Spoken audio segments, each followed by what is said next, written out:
so we've got a couple of lead acid batteries here. It's really important to understand your loads to select your battery technology. Now, lead acid batteries, yes, you can go off grid with lead acid batteries. Yes, you can go grid off old car batteries. Recycled ones, they do have the limitations though. So it's just as long as you understand the limitations, what you can and can't use with them, and that's what this series is all about, to educate you. So we've got two different types here. We've got a maintenance battery. This battery here is going to gas off, is what they call it. So it's going to create a gas and gas off. With this one here, they're a maintenance-free battery. They won't gas off. So say, for example, these ones here you're going to want to install in a battery room, somewhere safe where they can ventilate and gas off. These ones here you can install in your house because they're not going to gas off. The difference between these ones here, you can actually add water and maintain them over time. Use the water and when they're gassing off. So you can keep them topped up, maintain them, look after them. Some of these old car batteries you can restore. There's a couple of different products out there to help you restore your lead acid batteries and get rid of the desulfation off the plates. With these ones here you can't. Once they've used all the fluids inside them, they pretty much take them down to the scrapyard and get some recycled cash for them.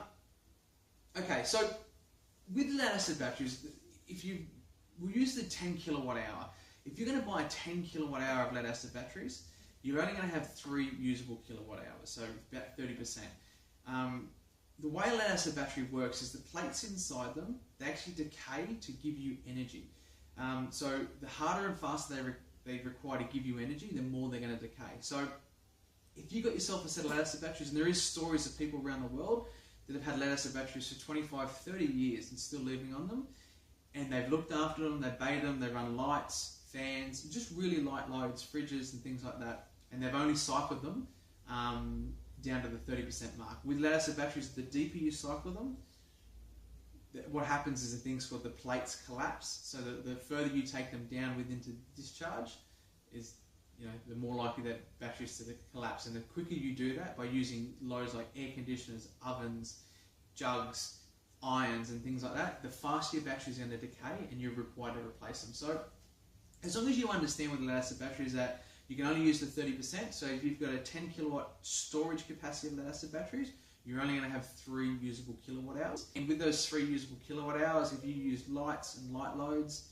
run your fridges, your computers, laptops and things like that, maybe a couple of small fans, these batteries could potentially last you for a long time if you look after them and baby them and maintain them. So you can use them and you can piece together old batteries. If you are going to use lead acid batteries or any batteries, it's important that they're all the same battery.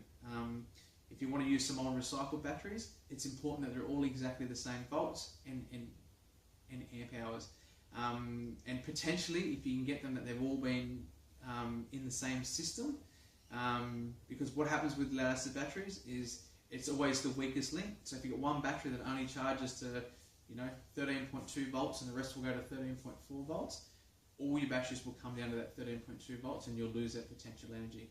I've got an old system in my garage which we've got a cheap set of forklift batteries and we use that to charge all our power tools and run some camping lights and things like that, some lights out in the backyard from.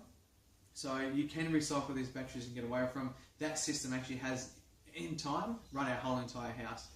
We had a bit of an emergency here one night and we run an extension cord from the garage and we run the fridges and all the lights and everything in the house from it, so which is pretty cool.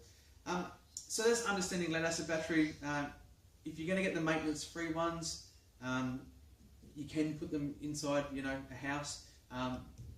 These ones here, the maintenance ones, maintenance-free, and the ones that you need to maintain.